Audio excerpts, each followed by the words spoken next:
नीमच विधानसभा का एक ऐसा गांव है जो अपने वजूद की, अपनी पहचान की लड़ाई लड़ रहा है।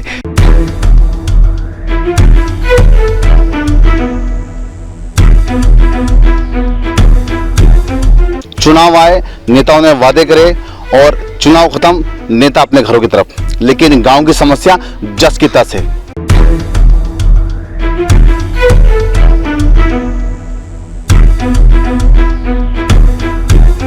ये 15 महीने की सरकार में कांग्रेस ने क्या किया?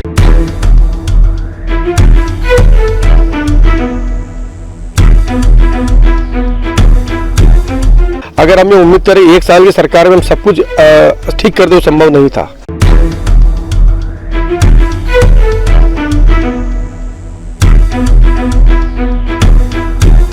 माँ के पानी की भी नहर की व्यवस्था सही रही और या रोड सही रही, माँ की शमशान को रोड सही रही।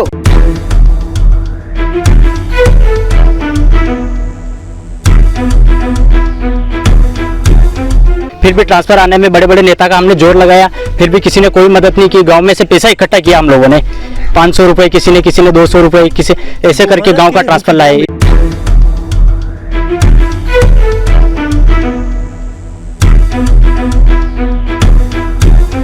नमस्कार, आप देख रहे हैं इस वक्त MP44 और मैं हूं आपके साथ तबरेज़ अगवान। नीमच विधानसभा का एक ऐसा गांव है जो अपने वजूद की, अपनी पहचान की लड़ाई लड़ रहा है। जी हां, ये नीमच विधानसभा का आखिरी गांव है जो दिखने में वैसे तो 21वीं सदी चल रही है, लेकिन अगर इस गांव की आप तस्वीरें इस वक्त देखेंगे तो आपको लगेगा कि मानो ये 10वीं सदी का गाँव है। यहाँ पर विकास का नाम कोसों दूर है। यहाँ से सड़कें हो, पानी हो, बिजली हो, स्कूल हो, यहाँ तक कि शमशान तक क्यों ना हो, इस गाँव में अभी तक इसका नामो निशान तक नहीं है। यहाँ के लोग इस वक्त नरकी जीवन जीने को मजबूर है। इस गांव का MP44 की टीम दौरा कर रही है, तो इसके साथ ही कांग्रेस के युवा नेता और ज़िला पंचायत सदस्य तरुण बाहिती इस गांव में दौरा करने पहुंचे हैं। तो लोगों ने अपने हाल यहाँ पर बयां किए हैं कि वे किस तरह से अपना जीवन को जी रहे हैं और किस तरह से अपना दिन और रात यहाँ पर पूरा कर रहे हैं। उनको हाल जानेंगे कि आखिर किस तरह से यहाँ पर समस्याएँ हैं और इन समस्या का क्या समाधान है और किस तरह से इन समस्याओं से निपटा जाता है। जी, MP44 में आपका स्वागत है। आप बताइए कि किस तरह की यहाँ पर समस्याएं हैं जो अभी हाल ही में देखने को मिल रही है और इसका क्या समाधान हो रहा है, और अगर होना था समाधान तो अब तक इनको इस चीज़ से क्यों वंचित रखा गया? देखिए, ग्रामीण युवाओं की सूचना पर आज मैं यहाँ पहुँचा। इन्होंने मुझे काफ़ी समय से बुला रहे थे, आज मैं गाँव इनके बीच में आया और आते ही मुझे ताज्जुब हुआ। इस गाँव में पहले भी आया हूँ, लेकिन मुझे लगा कि विकास हुआ होगा, लेकिन आज की डेट में अगर गांव में इस प्रकार का विकास, इस प्रकार की व्यवस्था है तो वाकई में नरकी जीवन जीने को ये लोग मजबूर हैं। पूरे गांव के अंदर एक भी सीसी सड़क नहीं है, पूरे गांव में एक भी सीसी सड़क नहीं। सबसे बड़ी बात कि यहाँ पर आंगनवाड़ी केंद्र नहीं, मांगलिक भवन नहीं, कोई नेता इस गाँव में नहीं आता। जो गाँव से जो सड़क, जो ग्राम पंचायत को जोड़ती है, 2 किलोमीटर की है सड़क, कच्ची सड़क है, सड़क पे नहीं, कोई पुलिया नहीं, और पुलिया नहीं होने की वजह से दुर्घटना भी हो चुकी है। एक जो सरशासी कर्मचारी थी, महिला नर्स थी, वो यहाँ पर पिछले बरसात में आई थी 2 साल पहले और वो बरसात के पानी में बह गई। तो ऐसी दुखद दुर्घटनाएं हो चुकी है, बच्चे स्कूल नहीं जा पाते।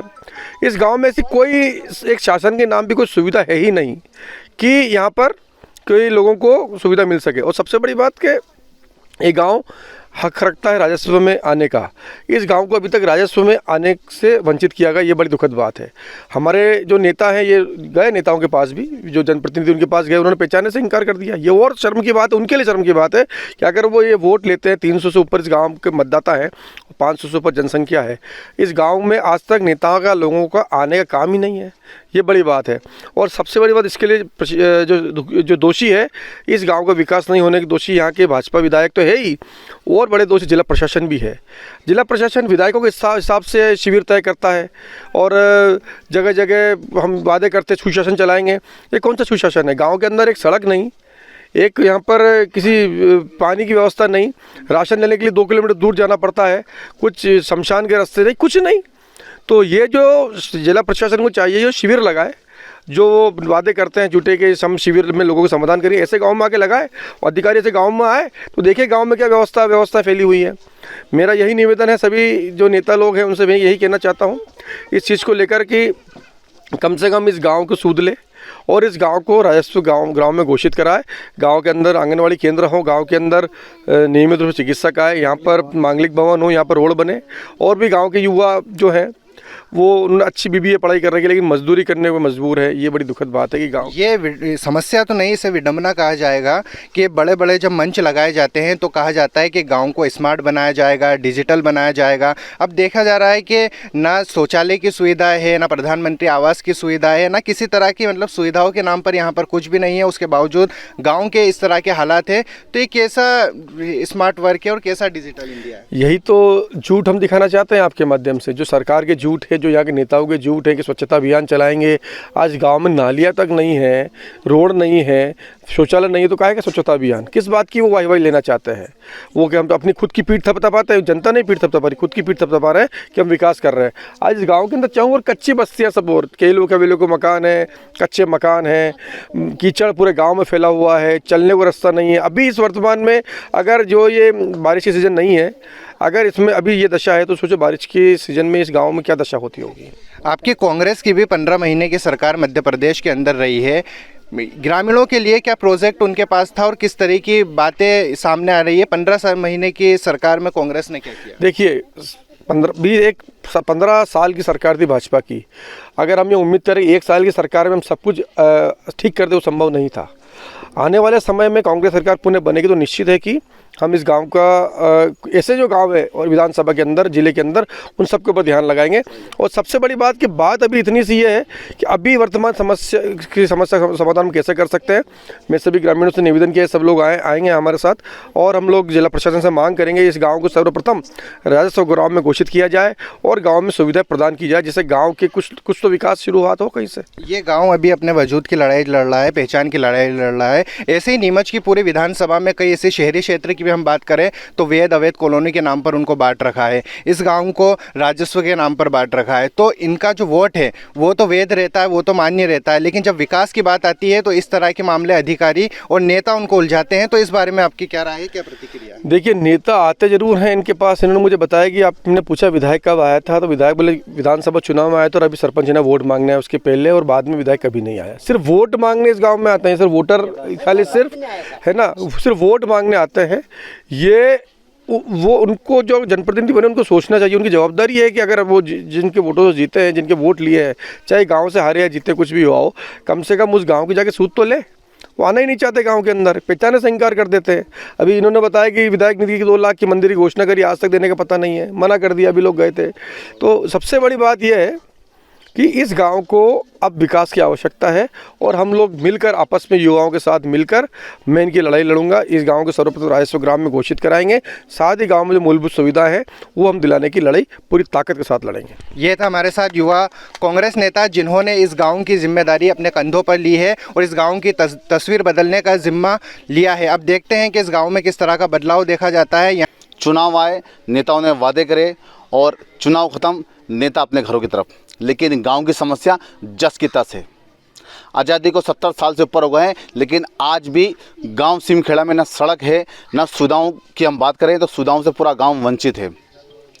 इस गांव को आज दिन तक आबादी क्षेत्र में नहीं ले गया है। प्रशासन जनप्रतिनिधियों के ना है, ये गांव मगरे टोले में है। लेकिन अगर देखा जाए तो इस गांव के अंदर सिमखेड़ा में 300 से अधिक आबादी यहाँ निवास करती है। लेकिन मूलभूत सुविधाओं की बात की जाए तो आज भी लोगों को यहाँ पर कच्ची सड़कें, कच्ची नालियाँ और पानी को लेकर वंचित हैं। हम बात करेंगे सिमखेड़ा के निवासियों से, किस तरह से अपना जीवन यापन कर रहे हैं, किस तरह से वो नरकी जीवन जी रहे हैं। हम बात करेंगे यहाँ के क्षेत्रवासियों से, बताएं किस तरह का जीवन जी रहे हैं, किस तरह के हाल है आपके गाँव के। सर जी, जो भी नेता वगैरह चुनाव लड़ने के लिए आते हैं तो हमारे गांव में झूठे झूठे वादे करके चले जाते हैं। ना ही तो रोड है, आपने खुद ने देखा है अभी गांव में कैसी रोड है, कैसे क्या है, तो कोई सुनवाई नहीं हो रही है। तो हम इसलिए आवाज़ उठा रहे हैं बस। पीने के पानी के लिए दर दर भटकना पड़ता है, यहीं पास के कुएं पे जाना पड़ता है। और देखा जाए तो अभी जो बिजली चली गई थी गांव में, 3-4 दिन से ट्रांसफ़र आने में भी दिक्कत आई, जबकि हमारे गांव का लगभग 40-50% ये अपना जो बिल है वो बकाया चल रहा है और 40% बाकी जमा है। फिर भी ट्रांसफ़र आने में बड़े बड़े नेता का हमने जोर लगाया, फिर भी किसी ने कोई मदद नहीं की। गांव में से पैसा इकट्ठा किया हम लोगों ने, 500 रुपये, किसी ने 200 रुपये, किसी ऐसे करके गांव का ट्रांसफ़र लाए। इसमें किसी ने कोई ध्यान नहीं दिया। वो देखा जाए तो अपने गांव में जो आप स्कूल का हालत देखिएगा, अभी स्कूल में सही से अपना जो लेटरिन करने का है उसके अंदर लेटरिन करने का नहीं है। बाथरूम का देखा जाए, बाथरूम का नहीं है। अभी जो टंकी लगाया है इसमें अपना स्कूल में, उसमें पीने का पानी नहीं है। और देखा जाए तो स्कूल का हालत आप एक बार दिखा दीजिएगा, उसमें भी कुछ नहीं है। टीचर है, एक टीचर पढ़ाने के लिए आते हैं और कोई नहीं है। हमारे साथ में और भी ग्रामीण हैं, उनसे बात करेंगे कि आखिर सिमखेड़ा गांव के किस तरह के हाल हैं, किस तरह बेहाल हैं, क्या कहना है। बताएं, आपका जो गांव है सिमखेड़ा, किस तरह का, कितनी आबादी है इस गांव के अंदर, और क्या इस गांव को आज दिन तक आबादी क्षेत्र में लिया गया है, किस तरह की परेशानियों का आप झेल रहे हैं। सर, मैं इंदर सिंह दाइमा बोल रहा हूँ, गांव सिमखेड़ा से हूँ। जब तक मैंने जन्म लिया है तब से मैं यही स्थिति देखते आ रहा हूँ। बुजुर्गों ने जैसे तैसे निकाल ली हैं, पर अब हमारे नवयुवक ये सहन नहीं पा रहे हैं। यहाँ से 2 किलोमीटर दूर है 4 लाइन और चल्दू पंचायत है, वहाँ तक हमें कच्चे रोड का सामना करना पड़ता है। और गांव में पेयजल समस्या है, गांव में सीसी रोड नहीं है, नाली बनी नहीं हुए हैं। और शासन वाले तो कहते हैं स्वच्छता की ओर ध्यान दो। अब ध्यान कैसे जाएगा जब सड़क नहीं है, नाली नहीं है, पीने का पानी की व्यवस्था नहीं है और बच्चों को स्कूल भेजने में समस्या हो रही हैं। सब चीज़ों को देखा जाए तो फिर स्वच्छता की ध्यान नहीं जाएगा। और स्वास्थ्य विभाग से जो मैडम आए थे पहले, वो अर्चना मैडम परियार से, अर्चना परियार, क्या नाम है उनका, हाँ, जो उनका एक्सीडेंट हो गया था बारिश के अंदर, पानी के अंदर बह गए। वो रास्ता ख़राब होने के कारण ही हुआ। अगर उस टाइम पर अगर पुलिया होती तो आज वो हमारा रास्ते की ये हालत है कि हमारा ये हादसा भी नहीं होता। और बेचारी अच्छा सहयोग दे रही थी स्वास्थ्य विभाग की तरफ भी, तो एक अच्छा अनुभवी मैडम चले गए हमारे इसी हादसे की वजह से। अगर शासन का इधर ध्यान जाता तो ये हादसा भी नहीं होता। और कम से कम मान लो 300-350 के आसपास आबादी क्षेत्र हैं। अभी भी आप देख लो, सबके पास कच्चे झोपड़े ही मिलेंगे और टाइम पे खाना पानी, मजदूरी पे बैठे हुए हैं। मैंने यहाँ पे जैसे तैसे करके नवयुवक ग्रेजुएट करा है, कॉलेज पूरा मेरे 10% लड़कों ने कर रखा है, मैंने खुद ने कर रखा है। बीए करके मैं मजदूरी करने जाता हूँ। आरबीए से अभी आरसीटी से अभी जो प्रशिक्षण निकला था ग्रामीण क्षेत्र में, वो भी ट्रेनिंग करा है मैंने। और अभी ये पेन रखा है मैंने। सरकार बात करती है कि गांव को मुख्यमंत्री सड़क से जोड़ा जाएगा, गांव को प्रधानमंत्री सड़क से जोड़ा जाएगा, स्वच्छता की बात करती है। और कहीं ना कहीं देखिए, इस गांव के अंदर सड़क नहीं होने की वजह से, पुलिया नहीं होने की वजह से, एक जो ये नर्स थी इस गांव में अपने स्वास्थ्य के लिए आती थी, उस नर्स को बारिश के पानी में बह के अपनी जान देनी पड़ी। और ग्रामीणों ने कई लगातार जनप्रतिनिधियों को बताया, लेकिन जनप्रतिनिधियों के कान पे जूं नहीं लगी। आज दिन तक इस गांव के अंदर समस्याओं का पूरा अंबार है। हम जानेंगे यहाँ के जनप्रतिनिधि, बताओ किस तरह के हाल है इस गाँव के अंदर, कहाँ आपने शिकायत की, किन किन को इस गाँव से समस्याओं से अवगत कराया, क्या नेता लोग आते हैं, किस तरह की बातें करते हैं आपसे।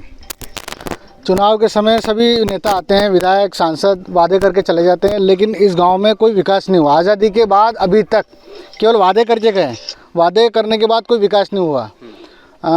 यहाँ रोड नहीं है, जल्दू जो पुलिया है 4 लाइन, वहाँ से यहाँ तक कच्चा रोड बना हुआ है, जिसकी वजह से एक बड़ा हादसा हुआ था। नर्स जो पल्स पोलियो अभियान में यहाँ आई थी बारिश के समय, ड्यूटी लगी हुई थी और पुलिया के ऊपर पानी था और वो स्कूटी क्रॉस करते समय पुलिया के नीचे गिर गई और वो उसकी मृत्यु हो गई।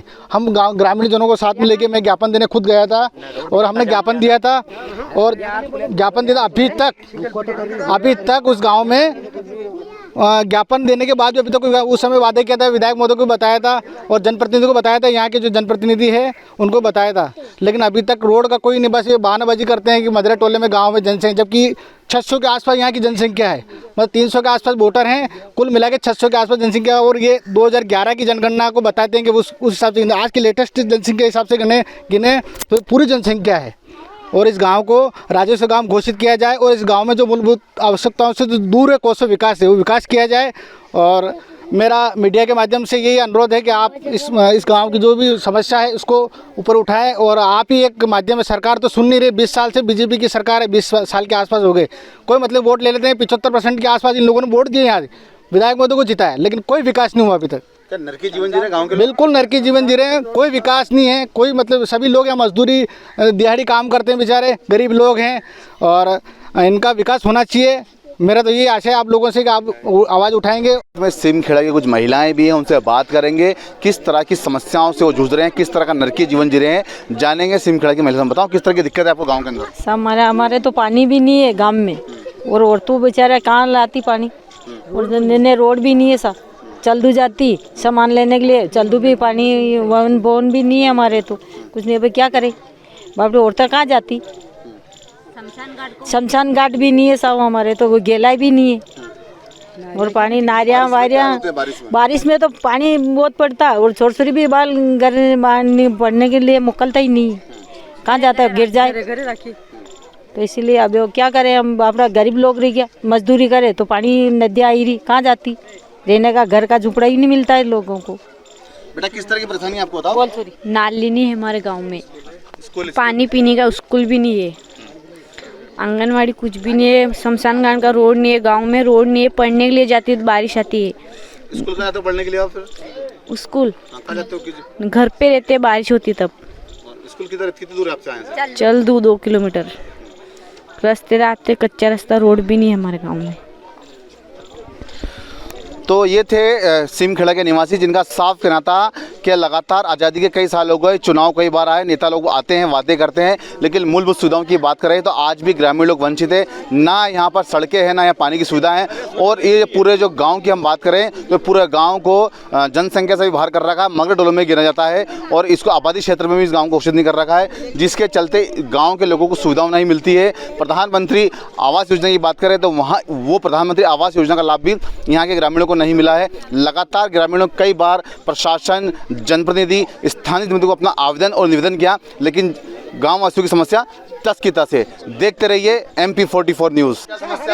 माँ के पानी की भी नहर की व्यवस्था सही रही, और या रोड सही रहो, माँ की शमशान को रोड सही रहो, लाइट को ऊपर थंबा पे जाम भी रही लाइट, आधी वेर में अंधारा मेरा आधी ना लेन साले यहाँ को पानी को नहीं, पानी बड़ी मुश्किल थी, कूड़ा कूड़ा दौड़ती फिरा,